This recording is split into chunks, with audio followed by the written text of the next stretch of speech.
Tayo po ay darako na sa ating sermon series. Ang ating gospel text is taken from the book of John, chapter 6, verses 22 to 24. It says that, the next day the crowd that stood on the other side of the sea saw that there was no other small boat there, except one, and that Jesus Christ had not entered with his disciples into the boat, but that his disciples had gone away alone. There came other small boats from Tiberias near to the place where they ate the bread after the Lord had given thanks. So when the crowd saw that Jesus was not there, nor his disciples, they themselves got into the small boats and came to Capernaum seeking Jesus. Praise be to God for the reading of this word. And now this is the title of our sermon for today. The word of God for today. The crowd's pursuit, seeking signs versus seeking the Savior, to be led by or to be given by our elder Edison. Praise God at sa pagkakaloob niya ng kalakasan sa inyong abang lingkod para maidala ang mensahe niya sa araw na ito na may magatang the crowd's pursuit, seeking signs versus seeking Savior. So life scenario po tayo, okay? Put yourself in this scenario or this situation. Last week nakatayo kayo sa Jollibee, nakapila. Then alam naman natin ang nature ng tao, marites. Okay? May nakita kang commotion sa isang area. May nagsisigawan. So, nature natin is makikusisa, di ba? So, nakita natin, may isang nakapila din, may umu-order, sumisigaw na. Siguro hindi niya i-deliver yung proper order niya. Ganun. Usual. Di ba? Very usual sa mga tao. Then, nung nakita ng manager, narinig niya kung ano yung sumisigaw na yon. Itong nakapilan to, all of a sudden, nag-ibang anyo. Biglang naging maamon tupa. Alam niyo yun? So, para bang bigla siyang nahimik na tapos para bang walang nangyari, wala siyang nare-reklamo. So, biglang gumiti na lang siya. So, what makes you think of that? It makes us think that how often men's outward actions don't match our inner motives. So kahit anong ginagawa niya pala, iba pala yung inner motives niya. So in our passage today, nakita natin yung mga tao desperately searching for Jesus Christ. Sa unang tingin, it seems praiseworthy. Siyempre, they're following Christ, right? After all, we should be seeking Jesus. Tama po ba? We ourselves. Pero gaya ng mga customer or yung customer sa Jollibee, their external actions told only part of the story. Kakarampot lang ng story ng kabuuan na yun. So, picture this scene. Nandiyan, pinakain ng Panginoong Hesus, nagbigay siya ng miracles, pinakain niya ng 5,000 people na meron lamang 5 tinapay at 2 isda. So, the crowd had been so amazed and wanted to make Christ instantly to be their king. Sabi ni Lord Christ, wait, parang hindi ito ang plano na gusto ng Ama. Di ba?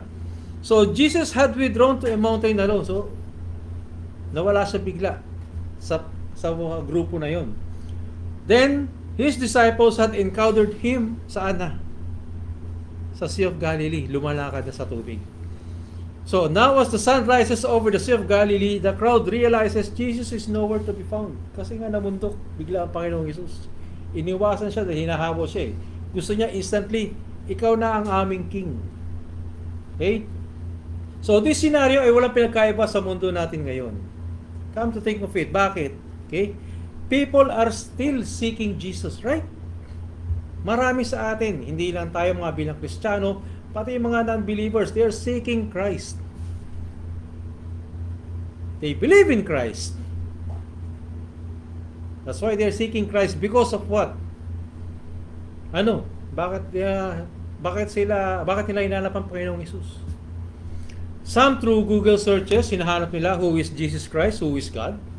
Others naman, yung may mga libro sila dyan with Christian twist. Many nanonood ng mga prosperity gospels through YouTube. Others naman, the spiritual experience or meditation applications na available na sa inyong mga cellphone.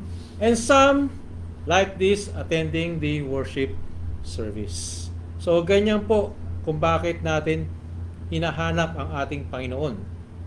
But, here's what we need to ask ourselves. Tanongin din natin yung mga sarili natin. Why we are all seeking Jesus Christ? Ikaw, bilang tao ngayon na nandito, bakit mo ba hinahanap ang Panginoong Hesus? Bakit ka umaattend kayo ng worship service? Ang ating mga sa online, bakit kayo nakikinig sa amin ngayon? Bakit nyo pinapanood ang worship service na ito? What are the hope you are finding sa papakinig nito o sa papanood nito? What will seek Him? What will you see? Okay? Hahanapin niyo po ba ang Panginoong Hesus kung wala namang kayo makitang benefits? Or kaya siya hinahanap dahil meron kayong nakikitang benepisyo? Are we looking for a genie in a bottle or the Lord of the universe?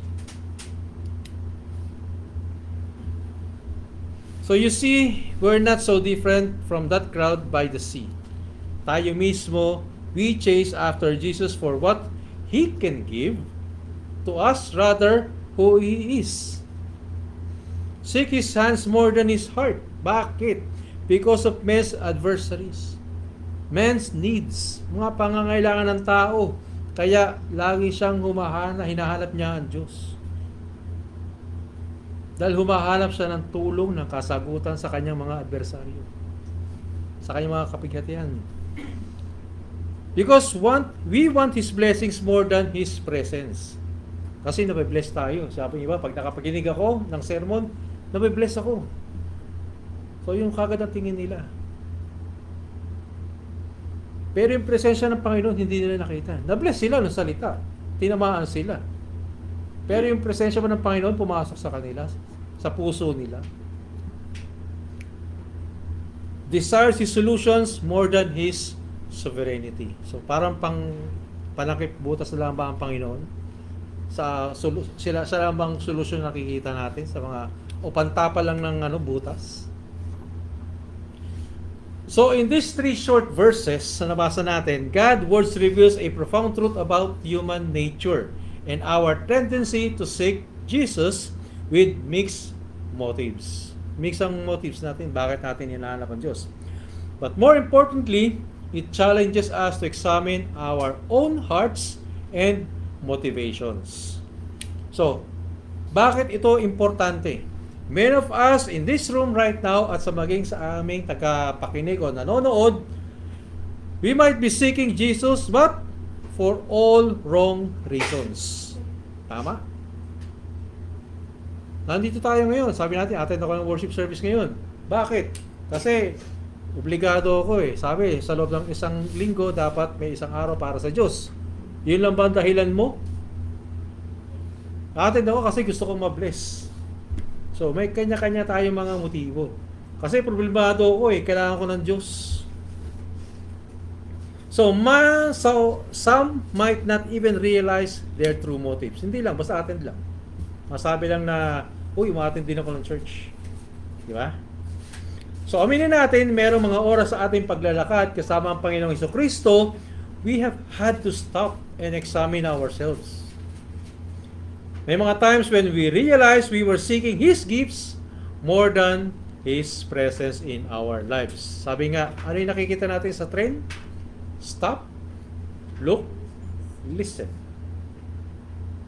Dalhin mo yun sa buhay mo. Kasama ang Panginoong Jesucristo sa paglalakad. Kung hindi mo dala-dala yun, stop, look, and listen, malamang baka iba na pala ang sinasamahan mo.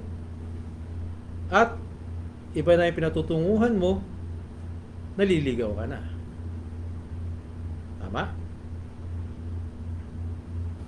Kaya, samahan niyo muna po ako sa isang panalangin.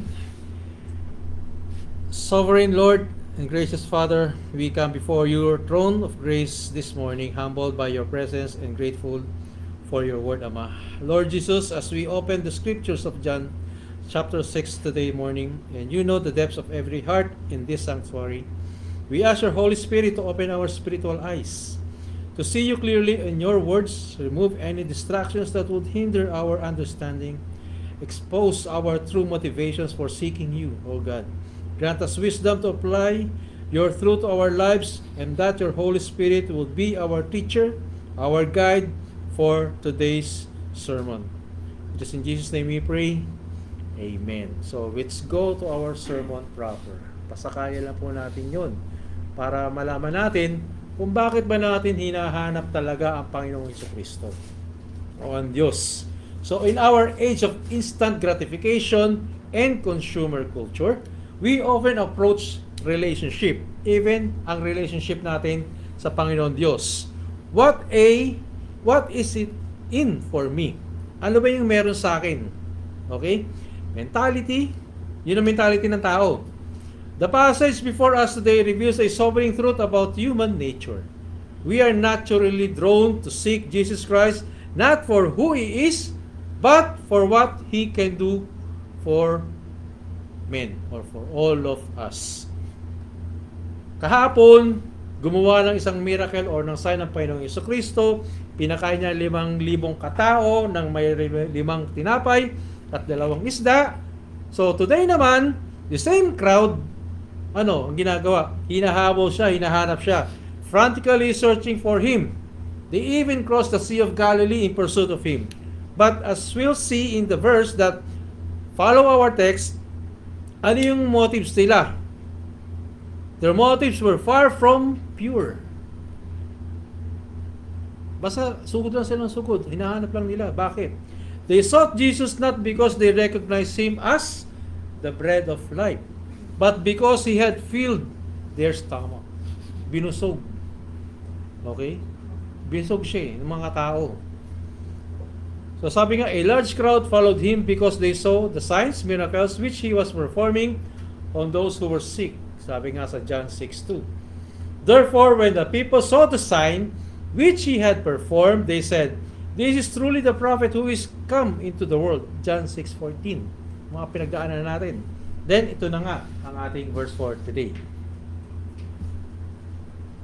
Let's have our own persistent pursuit, okay, on this verse. Starting from chapter 5, Bethesda, located sa Jerusalem, where the lame men were healed. Okay? Then Christ sumunod sa chapter 6 on the other side of the sea or sa Tiberias naman. That far is 36 hours walking. Imagine, from Jerusalem sa Bethesda, pumunta siya ng Tiberias, which is 36-hour walking, where He fed the 5,000 people. So from there, Jesus was seen at the Sea of Galilee. So, where He walked on the water and calmed the storm. So they were willing to receive Jesus on the boat. And immediately, the boat was in the land which they are going. Saan yun? Sa Capernaum. Anong mapapansin natin mga kapatid sa narinig natin o binasa natin yun? So, it looks like, alam niyo yung mga detective ng roles ng mga detectives, di ba hinihimay-himay nila? Yung mga, let's say, mga nawawala. O, saan ba to huling nang galing? Ano ba mga pinuntahan niya? Ano yung mga pinagagawa niya? So, we're putting ourselves like a detective. Ganon din yung mga sumusunod sa kanya that time. Hinahanap nila, saan ba napunta ang Panginoong Jesus? Until to the point na makita nila, nagpunta pala doon sa Capernaum. So, the crowd's pursuit of Jesus had this obsessive quality. So, bakit nga ganun na lang ka-obsessive ang mga ito sa kanya? Kasi nga, gusto nila gawing hari instantly.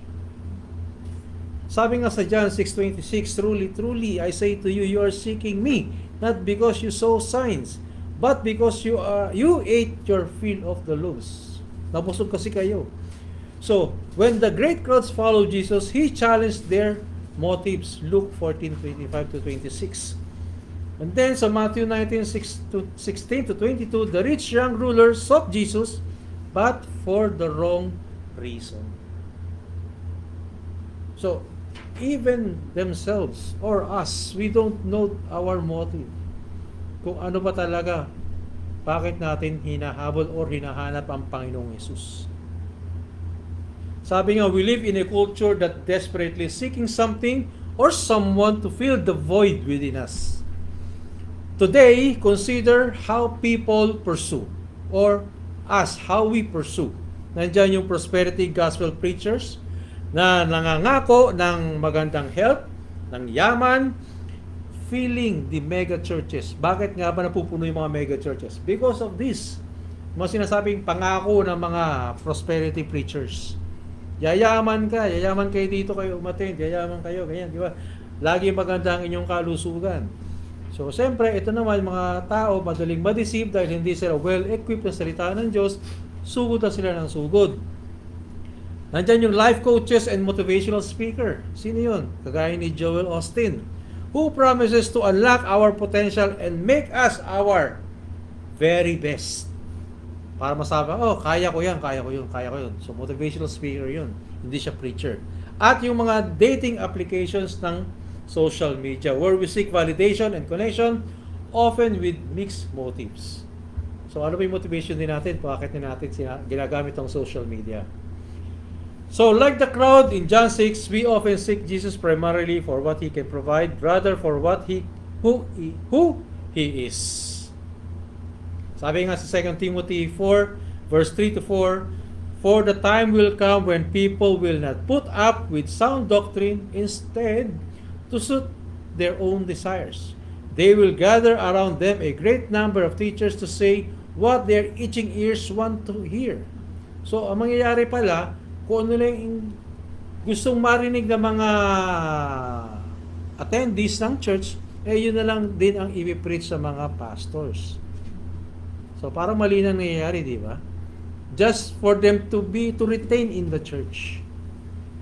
Para lang masabi, kompleto ang aming members, marami kaming miyembro. Kasi nakikiliti ang ating mga tenga, ang ating mga emosyon.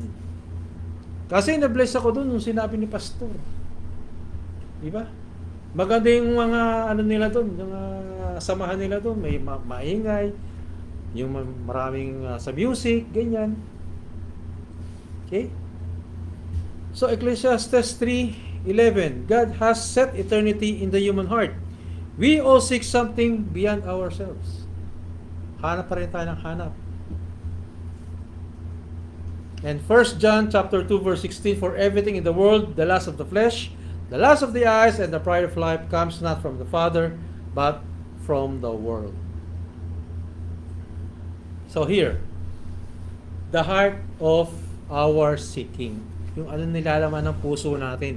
Bakit natin hinahanap ang Panginoong Jesucristo? In our consumer-driven society, na develop na natin what we call what? Consumer Christianity. Consumer Christianity, approaching faith like a spiritual marketplace, parang palengke, where we shop for the Jesus who best meets our felt needs. Ganun ba tayo? Parang namamalengke. Ganun ba natin hinahanap ang Panginoong Hesus? Nasa palengke, titingin tayo ng gulay, ay hindi maganda, hahanap tayo ng isda, ay bilasa, yan dito tayo kasi maganda. Ganun ba yung procedure ng paghahanap natin sa Panginoong Jesucristo?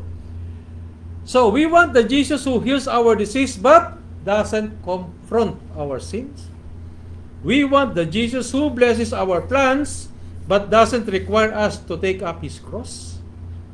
We want the Jesus who accepts us as we are but doesn't transform us into who we should be. Ganun ba tayo sa paghahanap sa ating Panginoong Hesus? Yan ang sinasabing consumer Christianity.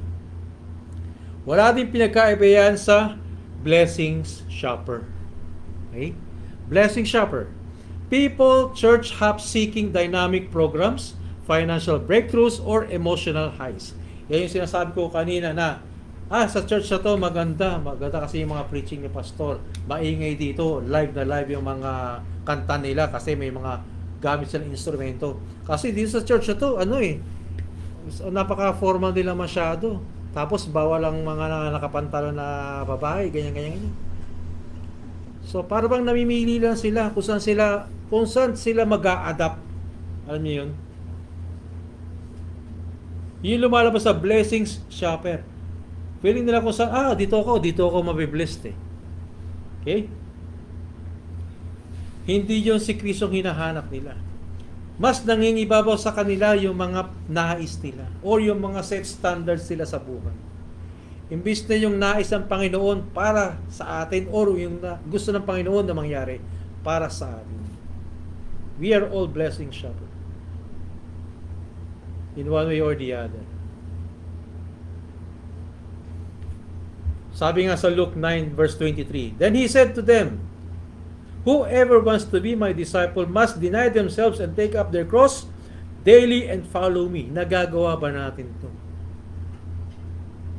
If not, we are also the blessing shopper. Sabi sa Matthew 7:21 to 23, Not everyone who says to me, Lord, Lord, will enter the kingdom of heaven, but only the one who does the will of my Father who is in heaven. So tatandaan po natin yan. We are all consumers. We are blessing shoppers. Because mas nananaig pa yung gusto natin, yung standard ng tao, kaysa sa kagustuhan ng Diyos. Why? A simple answer. We don't trust God. May pag-aalinlangan ka sa gusto ng Panginoon. Nawala na ba cellphone nyo? Many times. Na-misplace na natin cellphone natin. Anong ginagawa natin pag nawawala? Willing bago. Di ba? Pero instantly, kapag na-misplace natin ang cellphone natin, anong ginagawa natin? Hindi na tayo mapakali. Aligaga na tayo. Bakit aligaga na tayo? Ang mundo mo tumigil. Di ba? Parang hindi ka na mabubuhay. So bakit? Instant reaction ng tao, bakit? So ano gagawin mo? Para ka na rin detective, gaya kanina, di ba?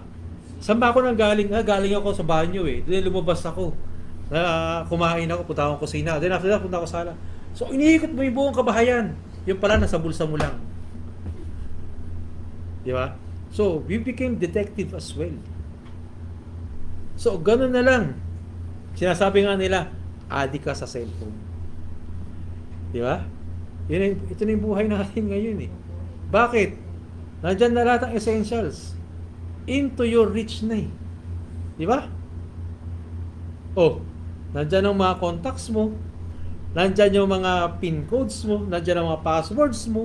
Di ba? Lahat-lahat. Nandyan ang mga pictures nyo. Lahat. Pag nawala, ano na? Wala na. Magkikreate ka naman ng panibago. At hindi yun. Yung safety mo, nalagay na sa alanganin kung sino man kung nakalimutan mo man ito sa labas. Di ba? So, gaya din ng mga tao na naghahanap kay Jesus. Seekers like us. Mga detective. Okay? Similarly, many approach Jesus as a spiritual smartphone. Bakit siya naging spiritual smartphone? A tool to meet our immediate needs. Bingo. Di ba? Lord, ito na lang, great example. I need God to give me strength dahil binigyan ako ng malaking responsibilidad sa kumpanya ko. Despite the fact na may problema ang kumpanya ko, andun pa rin paglapit ko sa Panginoon. Lord, give me strength. So, kasi nga, into my reach ang Panginoon. Di ba? So, ganun din, kaya sinatawag natin na spiritual smartphone. Rather than a person worthy of worship and devotion. So, instead na nandito ka ngayon, we give worship and devotion, nasaan ka? Nandun, hindi ko alam kung ano ginagawa. Sabi nga sa John 15:5, I am the vine, you are the branches. If you are mine, in me, I in you, you will bear much fruit. Apart from me, you can do nothing. So, pag hindi tayo naka-align sa Panginoon, Wala tayo. But seek ye first the kingdom of God and His righteousness, and all these things will be given to you as well. Matthew 6:33. So, bakit nga ba? Sabi nga we are in pursuit of Jesus Christ, or we are in pursuit of God. Ang tanong ko ngayon, meron ka bang kakayanan na sinasabi na ako ang lumapit sa Diyos? Ikaw, may kakayanan ba tayo? Wala. Alam naman natin lahat yun. Bakit? Because of our total depravity. Pinag-aaralan po natin yan sa ating BS. We are all sick. We are all die. Okay? We are all dead.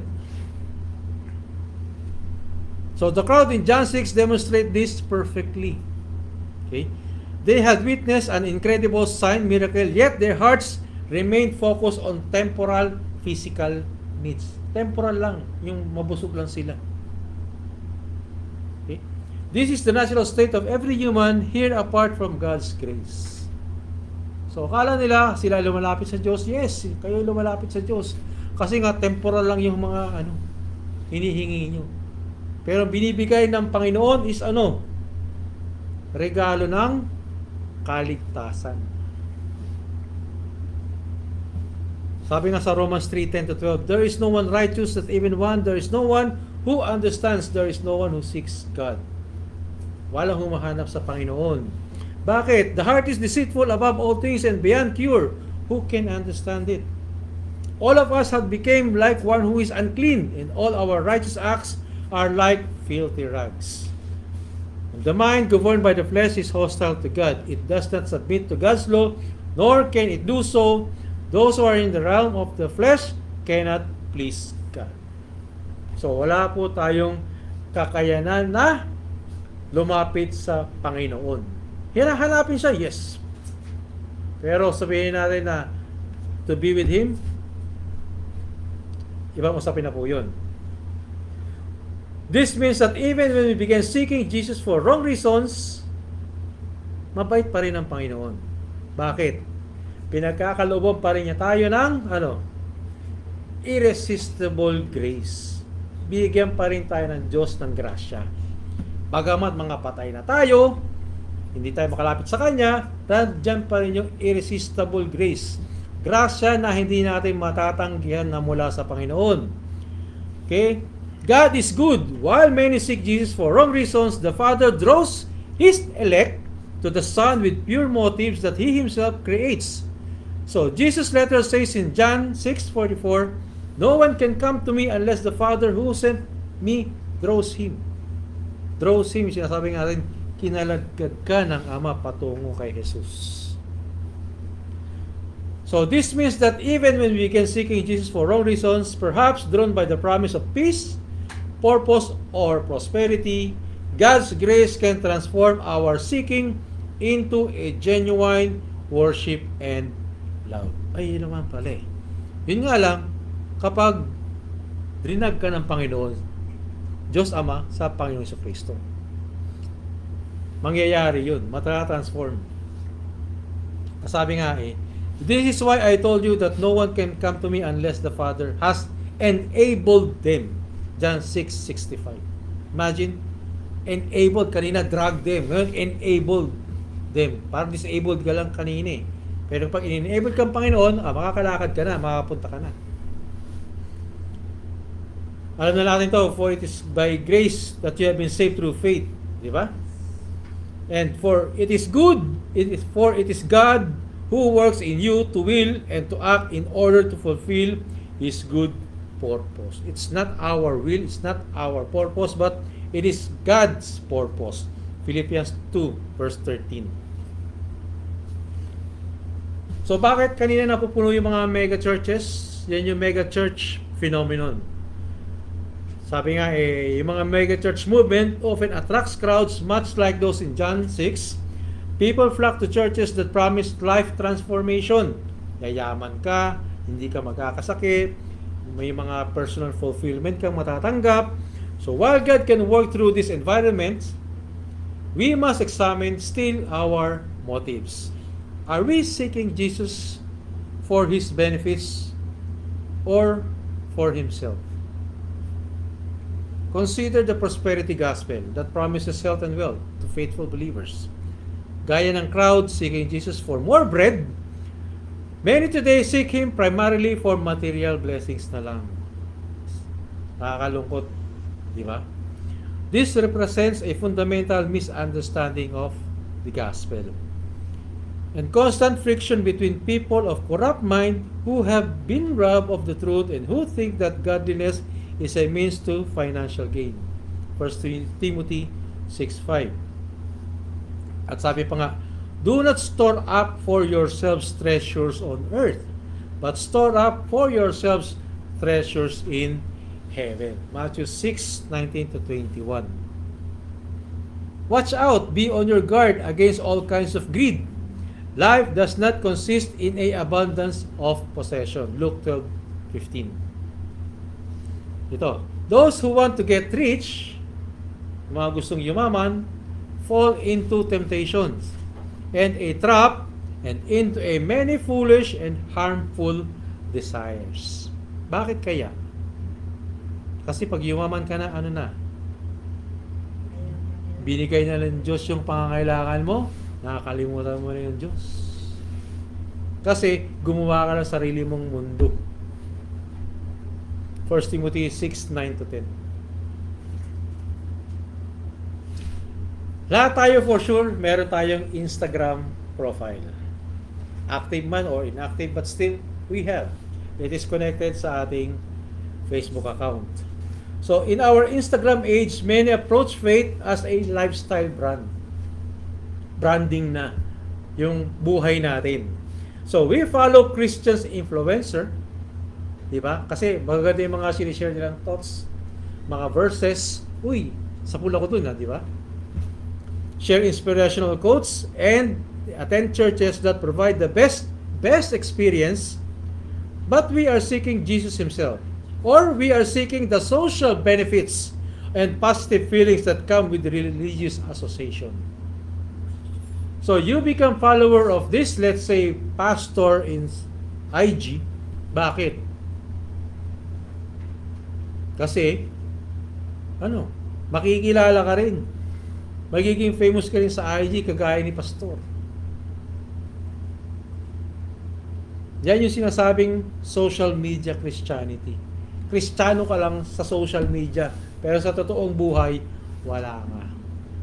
Magaling ka lang sa social media, magaling ka lang mag-share ng mga Bible verses, pero sinasakatuparan mo ba yan? Sinasabuhay mo ba yan? Hindi. Diba? Maraming ganyan. Lalo na nung dumating yung COVID, diba? Maraming tumatawag sa Diyos. Asan sila ngayon? Kung yung milyones na tumatawag sa Diyos ngayon, edi dapat kakaunti na lang mga non-believers. Pero asan sila? Nandun pa rin sa kadiliman. At para nga masabi ng mga Diyos, you constantly cherry pick up Bible verses na ipopost mo sa wall that only matches your moods, your inner thoughts, and not what God wanted for us to do or to be.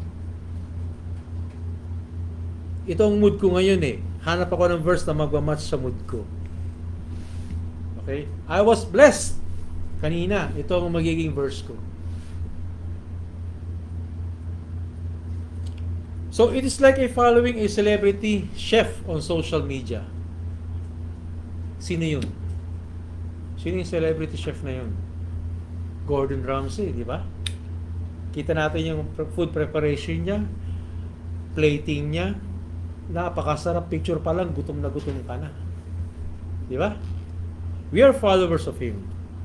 Pero, sabi nga we consume the content without truly engaging with the substance. Hanggang dun ka lang. But thanks be to God for giving this tool of social media dahil nagagamit natin ito for what? Spreading His words. Yun naman natin tungkulin natin. We evangelize, we spread the good news, and it is the work of the Holy Spirit to regenerate the person para magbago. It's not in our words, it's not in our hands, but it is the work of the Holy Spirit. Sabi nga everything they do is done for people to see. They love to be greeted with respect in the marketplaces and to be called rabbi by others. Matthew 23:5-7. Ito yung mga gusto nilang sila ang pinupuri instead na ang Panginoon. Dahil sila sikat, gusto nila ang credit all goes to them. For the kingdom of God is not a matter of talk but of power. 1 Corinthians 4:20. Sabi nga, do not merely listen to the word and so deceive yourselves. Do what it says. Yes, I believe God. I was seeking for God. I know Christ, really? I know God, really? So, God wanted us to do things. Sorry, kasi medyo busy pa ako, mamaya na lang. God has given you a ministry. Asan ka? Hindi may sinasabi mo na mahal mo ang Diyos? Yan ba sinasabi mo na hinahanap mo ang Diyos? Sinasabi mo may Diyos sa puso mo? Ba, drawing lang yun.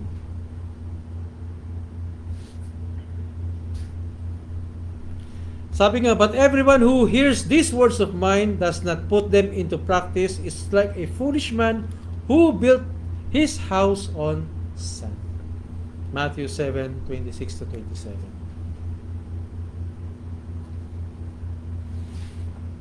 So, lahat tayo ng kapatherapy. Meron sinasabing therapeutic culture din. This has created a version of Jesus who exists primarily to improve our mental health and self-esteem. While Jesus certainly brings healing and peace, reducing Him to a divine therapist. So, divine therapist ngayon ng Panginoon Kristo. This misses His primary role as Savior and Lord. And that is the therapy culture Jesus. Parang ginagamit lang natin siya for therapy. Para marami akong problema, masakit ang ulo ko, Lord. Diba? Yun yung therapy mo yung sarili mo through as a divine therapist, ang Panginoon sa Kristo. So, this is similar to someone who only calls their parent, okay, when they need emotional support, but never simply to express love and gratitude. Tama? Mom, Dad, may problema ako eh. Oh, ano yan, anak? Oh, ganyan. Kailangan ko ng pera, short ako ngayon. Diba? Ganun tayo nun eh. Oh. So, the relationship becomes transactional rather than relational. Kailangan mo yung magulang mo kasi may pangangailangan ka. It is not that you are showing love and affection to them. No, because you want something from them to fulfill something on you. Maraming ganyan. Kasi nga, tayo, may mga anak kayo. OFW tayong sinasabi. Karamihan, childhood experience. Diba? Na kilala lang minsan ng magulang dahil may pangangailangan ng anak. Marami yung pangangailangan sa eskwela. But did ever your kids or your children ask your state? Kamusta ka na dito, mga pa? Siguro depende sa upbringing. Di ba? Oh. Ngayon may gera. May narinig ka ba sa mga anak mo? Ma, ingat ka. Pa, ingat ka. Minsan wala. Pa, may project ako eh. Kailangan ko ng pera. Short ako. That's the reality of life. Di ba? So, it is not the healthy who need a doctor, but the sick. I have not come to call the righteous, but I am calling the sinners. Mark 2:17. For the Son of Man came to seek and to save the lost. Luke 19:10. I did not come to judge the world, but to save the world. John 12:47. Christ Jesus came into the world to save sinners, of whom I am the worst. Di ba? 1 Timothy 1:15. Sinasabi. Napakagaling, no? Christ Jesus came into the world to save sinners, of whom I am the worst. Okay? So, examining our motives, we must regularly examine why we seek Jesus. Do we pray primarily when we need something? Or do we commune with God for the joy of His presence? Nananalangin tayo dahil may kailangan tayo, or nananalangin tayo because nandyan ang Panginoon sa ating buhay? Do we read Scripture looking for promises to claim, or do we seek to know God's character more deeply? Nag-aaral ka lang just for the sake na kasi yung mga kapatiran ko magagaling sila eh. Yung mga kapatid ko sa pananampalataya matatatas. Kaya ako nagbabasa just for the sake to show them na ako din may kakayanan. Ganun ba? Or because gusto mo meron kang personal relationship sa ating Diyos. Kaya ka nag-aaral ng Scripture. Napakalayo, di ba? Pag sinabi mo nag-aaral ka just to prove to your kapatiran na ako din nag-aaral. No. Nag-aaral ka because I wanted to know more God deeply into my life.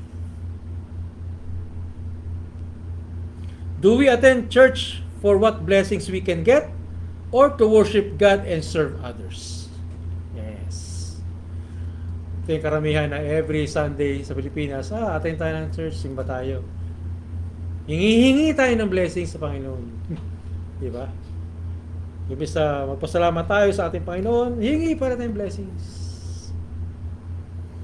Search me, God, and know my heart. Test me and know my anxious thoughts. See if there is any offensive way in me. Psalm 139, 23-24. Everyone ought to examine themselves before they eat of the bread and drink from the cup. Lagi natin sinasambit yan. 1 Corinthians 11:28. Examine yourself to see whether you are in the faith. Test yourself as well. 2 Corinthians 13:5. Let us examine our ways and test them, and let us return to the Lord. Lamentations 3:4. Stop, look, listen. Stop kung naka-align pa rin tayo sa salita ng Diyos. Look, tignan mo yung paligid mo kung tama pa rin yung binabaybay mo. Listen kung tama pa rin, kung naririnig mo pa ba ang salita ng Diyos kahit sa mahina na tinig. Because of the noise of the world, ang boses ng Panginoon is napakahina.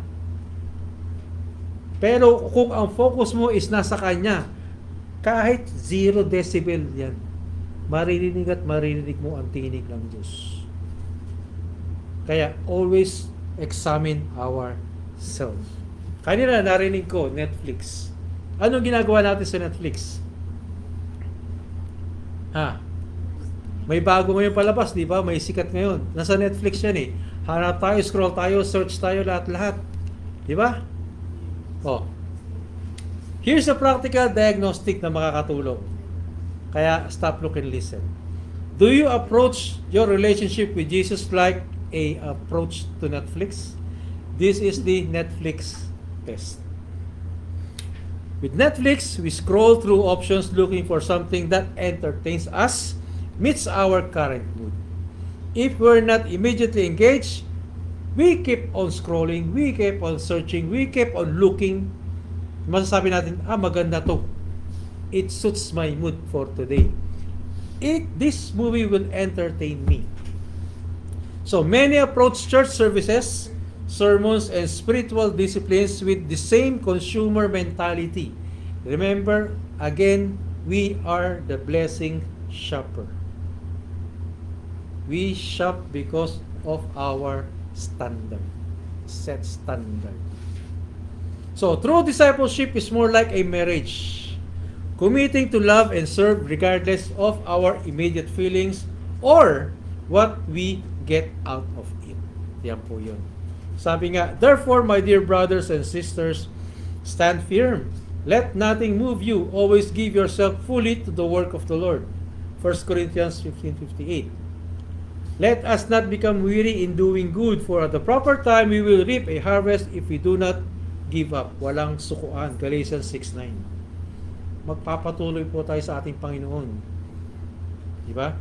So, kapag nagpatuloy tayo sa Panginoon, expect na hindi magandang ang magiging pamumuhay natin. Babatuhin tayo ng pagsubok.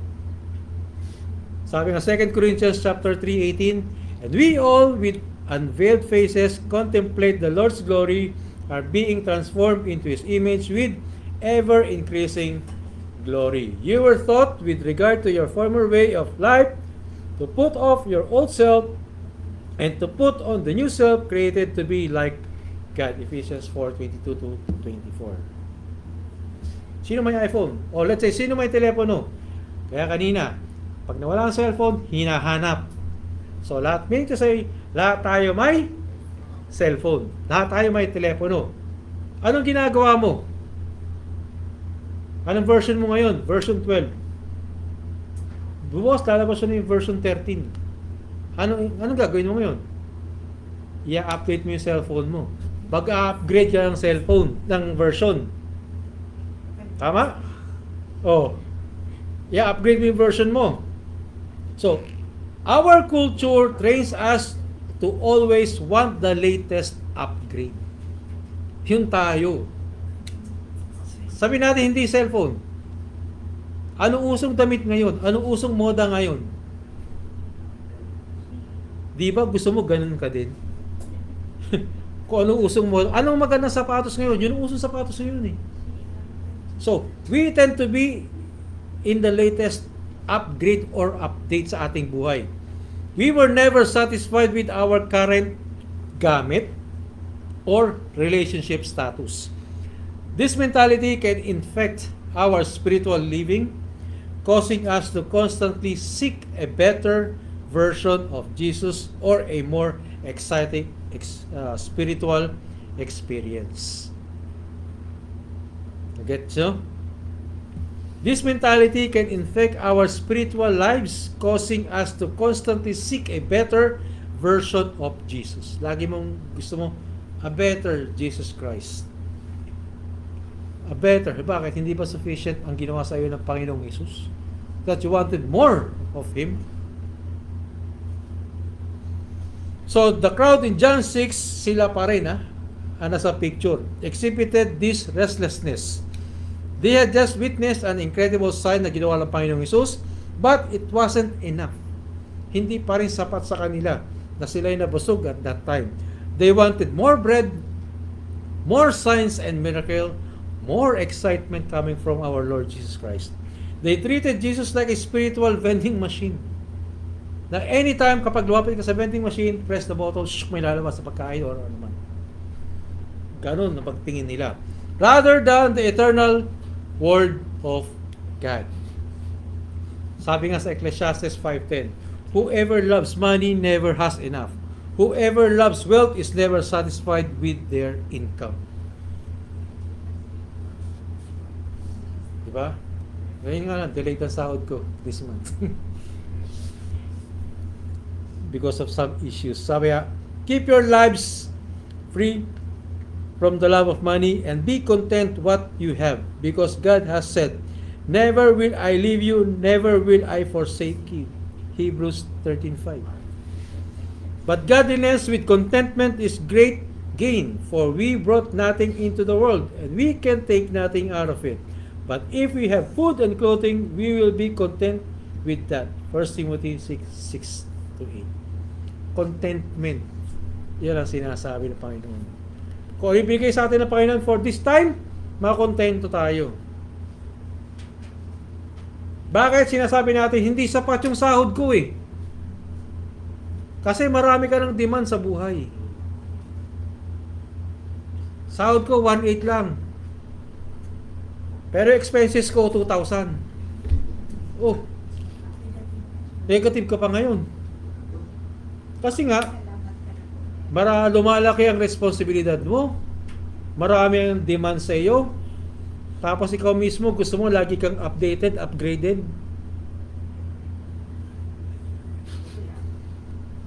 So Paul writes in Philippians 3:8, "Indeed, I count everything as loss because of the surpassing worth of knowing Christ Jesus my Lord." Paul had found contentment not in what Christ could do for him, but in knowing Christ himself. This is like a difference between someone who loves their spouses for their wealth versus someone who loves their spouse even if they lost everything. So, hindi yung yaman ng asawa mo ang habol mo, kundi is makapiling siya habang buhay. Meron man siya o wala. For richer and for poorer. Sabi nga, di ba? Pag kinakasal. True love is based on the person's character, not their performance or provision. But whatever were gains to me, I now consider loss for the sake of Christ. What is more, I consider everything a loss because of the surpassing worth of knowing Christ Jesus my Lord. Philippians 3:7-8. So, the true bread of life, sino? Ang Panginoong Hesus.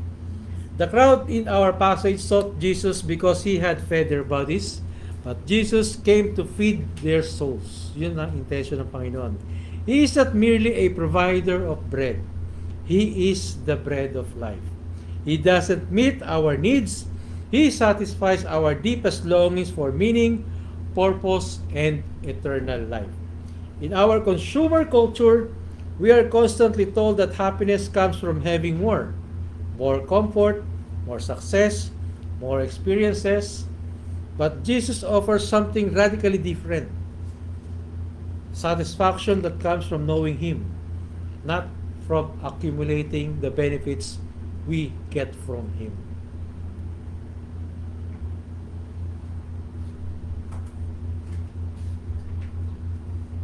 Sino gumagamit ng GPS?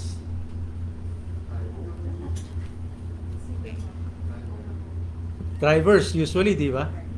Okay. Except Doc Race. Okay, GPS, ano yan? Global Positioning System. Anong purpose niyan? To direct us to where we are heading to. Para hindi tayo maligaw. Yan ang GPS analogy. Think your relationship with Jesus like a GPS navigation. A GPS is incredibly useful. It guides us, warns us of traffic, di ba? Makikita natin pula yung linya, meaning traffic, heavy traffic. It helps us to reach our destination on time. Hindi tayo malilate. But we don't fall in love with our GPS. We appreciate it only as a tool helping us. Many people relate to Jesus this way, as a useful tool for navigation, navigating life's challenges. But Jesus calls us to something deeper, to know Him as a person, to love Him for His character, and to follow Him not just as our guide, but as our Lord and Savior. So the crowd crossed the Sea of Galilee seeking Jesus, but they were seeking the wrong Jesus. Naligaw sila ng paniniwala. The one who filled their stomachs rather than their souls. May we seek the true Jesus, the bread of life, who satisfies not just our temporal needs, but our eternal longings.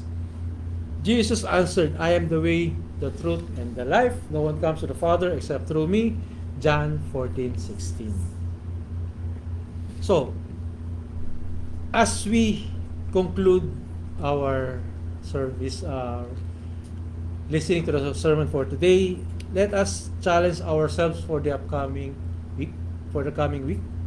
Examine your own seeking sa ating Panginoon upon hearing His words for today. So when you pray, when you read the scripture, or come to worship, ask yourself, am I seeking Jesus for who He is, or for what He can do for me? Both motives can coexist. God delights to bless His children, but our primary motivation should be love for Christ Himself, not love for His gifts. Jesus replied, "Love the Lord your God with all your heart and with all your soul and with all your mind. This is the first and greatest commandment." And lastly, but God demonstrates His own love for us in this: while we were still sinners, Christ died for us. Let's pray, mga kapatid. Father, search our hearts and reveal the true motives behind our seeking. Help us to desire Jesus not merely for His benefits but for His beauty. Transform our consumer hearts into a worshiping hearts. Through Jesus Christ our Lord. Amen. Soli Deo Gloria.